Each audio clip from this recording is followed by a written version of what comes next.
তো আজকে আমি দেখুন সুজি দিয়ে বানাবো, সুজি দিয়ে বানাচ্ছে যে কেক, ডিম ছাড়া সুজি দিয়ে বানাবো। তো আপনারা ভাবছেন সুজি দিয়ে কী করে কেক বানাবে। তো সুজি দিয়ে কেক বানানো খুব সহজ, বাড়িতে যেসব জিনিসগুলো থাকবে সেই দিয়েই সুজি দিয়ে কেক বানানো যাবে। তো খুব ভালো হয় কেকটা। আমি একবার বানিয়ে আপনাদেরকে দেখিয়েছি। তো কি কি জিনিস দিতে হয় সেই পদ্ধতিটা আমার দেখানো হয়নি, তো আজকে আপনাদেরকে দেখাচ্ছি। দেখুন সুজি দিয়ে কেক বানানো। তো আমি সুজি নিচ্ছি এখানে 1 কাপ, পুরো 1 কাপ হয়নি, দেখতেই পাচ্ছেন পুরো 1 কাপ হয়নি। এই 1 কাপ সুজি দিয়ে আমি বানাবো আজকে একটা 200 টাকা দামের কেক। তো বাড়িতেই কম খরচে আপনাদের বাড়িতেই খুব সুন্দরভাবে 25শে ডিসেম্বরে কেক বানাবো। আমি এখন বানাবো মিক্সারে কেক। তো মিক্সারটা দেখতে পাচ্ছেন এরকম অবস্থা কেন কেন আমি একটা কেক বানাতে দিয়ে দিয়েছি। তো এখানে আরেকটা কেক আমি বানাচ্ছি। তো 1 কাপ আমি সুজি দিলাম, এর সাথে দেবো আমি চিনি। চিনিটা যে যেমন মিষ্টি খান সেই রকমভাবে দেবেন। আমাদের একটু মিষ্টি খেতে ভালোবাসে বলে আমরা একটু একটু চিনিটা বেশি দিচ্ছি। তো এতটা আমি চিনি দিলাম। একটা জিনিসের মাপেই আপনারা সব কিছু করে দেবেন, দেখবেন সব ঠিকঠাক দিলে কেকটা ভালোভাবে তৈরি হবে। তো আমি এই কাপেরই মাপে সব কিছু দিয়ে আজকে কেকটা বানাবো। আপনারা চাইলেন বাটি বা গ্লাসে করেও করতে পারেন। তো আমার এই কেক গ্লাসটাই সুবিধে বলে গ্লাসটা করেই কাপটা করেই করছি। জন্যে 4টে এলাচ দিয়ে দিচ্ছি। দিয়ে এবারে এটা আমি মিক্সারেতে গুঁড়িয়ে নেব। এবার এটা আমি মিক্সারে ভালো করে গুঁড়িয়ে নেব। এখানে আমি গুঁড়িয়ে নিয়েছি চিনি আর সুজি, এলাচ এখানে গুঁড়িয়ে নিয়েছি। তো আপনারা বুঝতে পারছেন হয়তো গুঁড়োনো হয়নি, এটা ভিজে ছিল বলে একটু বোঝা যাচ্ছে না। ভালোভাবে গুঁড়োনো হয়ে গেছে। তারপরে দিচ্ছি এখানে আমি ময়দা।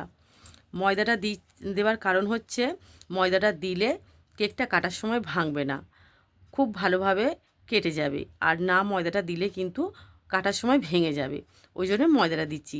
তো ময়দাটা দিচ্ছি, চিনি আর সুজির কিছুটা কম আমি দিয়েছি, 1/2 কাপ দিয়েছি এখানে ময়দাটা। তো ময়দাটা আমি দিয়ে দিলাম এখানে। তার সঙ্গে দিচ্ছি আমল দুধের প্যাকেট। আমল দুধটা দেওয়ার কারণ হচ্ছে টেস্ট ভালো হয় বলে আমল দুধটা দেওয়া হচ্ছে। তো আপনারা না চাইলেও দিতে পারেন। তো আমল দুধটা দিলে একটু টেস্ট বেশি ভালো হয়। তো আমি 1 প্যাকেট আমল দুধ দিলাম এখানে। এবার আমি দিচ্ছি বেকিং পাউডার 1 চামচ। 1 চামচ বেকিং পাউডার দেবেন। এবার দিচ্ছি আমি বেকিং সোডা। তো 1 চামচ বেকিং পাউডার দিয়েছি বলে 1/2 চামচ বেকিং সোডা দিচ্ছি। তো মাপটা যদি ঠিকঠাক থাকে তাহলে কেকটা খুব সুন্দরভাবে বানানো যাবে। তো এখানে আমি সব দিয়ে দিয়েছি, যা যা জিনিস দেওয়ার ছিল দিয়ে দিয়েছি। একটা জিনিস বাকি আছে এখানে, তো গোলা দুধ। আপনারা হাঁস গরম করে গোলা দুধ দেবেন। হাঁসোয়া গোলা দুধ আমি দিচ্ছি। দেখুন 1 কাপ পুরোপুরি দিইনি, কিছুটা কম আছে, সেইভাবে বুঝে আপনারা দেবেন। তো এখানে দিলাম গোলা দুধটা। এবার আমি দিলাম সাদা তেল 5 চামচ। আপনাদের যদি ঘরে বাটার থাকে দিতে পারেন। তো আমার ঘরে এখন বাটার নেই বলে আমি দিচ্ছি সাদা তেল। সাদা তেল দিয়ে আমি এখানে কেকটা বানাবো। তো 5 চামচ সাদা তেল দেবেন।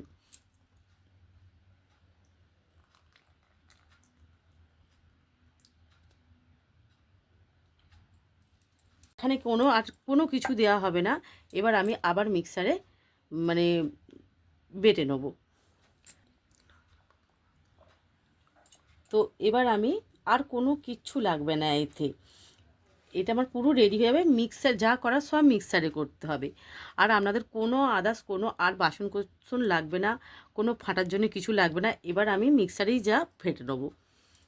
তো এখানেই দেখতে পাচ্ছেন আমার এখানে ভালোভাবে এটা মিক্সড হয়ে গেছে। তো আপনাদেরকে দেখাচ্ছি ঘনত্বটা ঠিক এই পরিমাণে রাখবেন, পাতলাও হবে না খুব ঘনও হবে না, ঠিক এই রকম টাইপের হবে। তবে কেকটা খুব সফট হবে।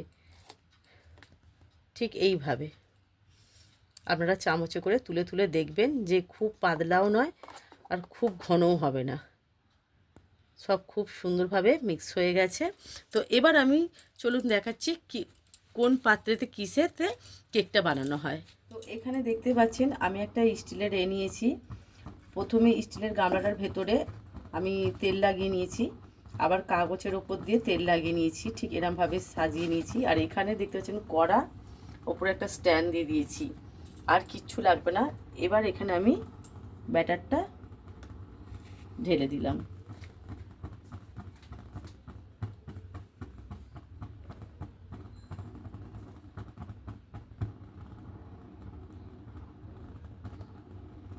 তো এখানে আমি ঢেলে নিয়েছি। তো একটু ভালো করে আমি ঝাঁকুনি দিয়ে দিলাম যাতে ভেতরে না কোনো ফাঁক থাকে, ওই জন্যে। তো এখানে দেখুন বন্ধুরা, আমি এখানে চেরি ফল, কাজু, কিশমিশ দিয়ে রেখেছি। তো আপনাদের না থাকলে নাও দিতে পারেন। তো এটা দিলে খুব সুন্দর লাগে দেখতে। তো এখানে আমি কাজু কিশমিশ দিয়ে একটু সাজিয়ে দিচ্ছি। তো দেখুন বন্ধুরা, এখানে সাজানো হয়ে গেছে, খুব সুন্দরভাবে আমি সাজিয়ে দিয়েছি। তো এবার আমি ওখানে কড়াতে বসিয়ে দিলাম, খুব সুন্দরভাবে কড়াতে বসিয়ে দিলাম। দিয়ে ওর উপরে আমি একটা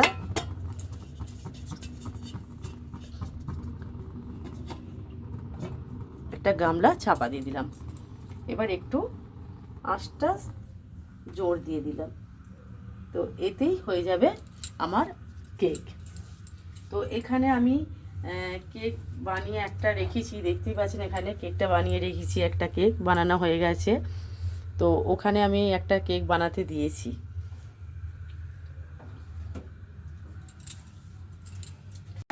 এখানে একটা কেক হয়ে গেছে। তো কেকটা কি করে হয়েছে আপনারা কি করে বুঝবেন বলুন তো? আমি একটা ঝাঁটা কাটিয়ে নিয়েছি, নতুন পরিষ্কার ঝাঁটা কাটি। তো এখানে এটা দেখুন কেকটা কিরকম ফুলে ফেটে একদম ফেটে গেছে, এত সুন্দরভাবে হয়েছে। তো এরমভাবে ভালো করে ঝাঁটাঘাটিটা ঢোকাবেন, দেখবেন এতে কোনো কিছু লেগে নেই, পুরো পরিষ্কার। তো আপনি তখন বুঝবেন যে এইটা হয়ে গেছে, একদম এটা হয়ে গেছে ঠিকঠাক। তো এইটাকে আমি আপনাদেরকে বার করে দেখাচ্ছি, দেখুন কোনো অসুবিধা হবে না, খুব সুন্দরভাবে বেরিয়ে যাবে। দেখুন কত সুন্দরভাবে বেরিয়ে গেল, দেখতেই পাচ্ছেন খুব সুন্দরভাবে বেরিয়ে গেছে। তো আমি আপনাদেরকে কেটেও দেখাচ্ছি।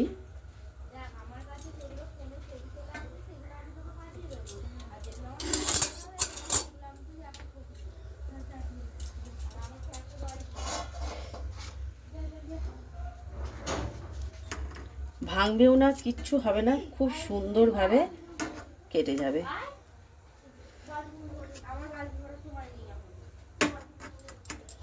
ডিশটা আমার ছোট হয়ে গেছে, তো আমি বড় ডিশটা রাখার করি।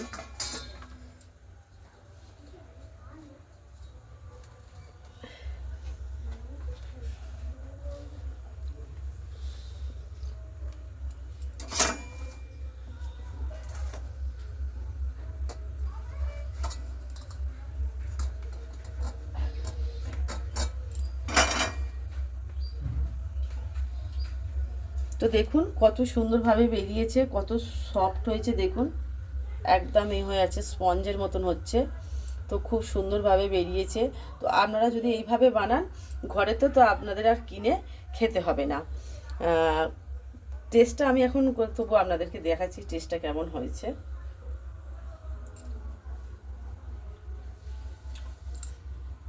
সব কিছু একদম পারফেক্ট। এইভাবে বানাবেন, তো আপনাদের পয়সা খরচা করতে হবে না।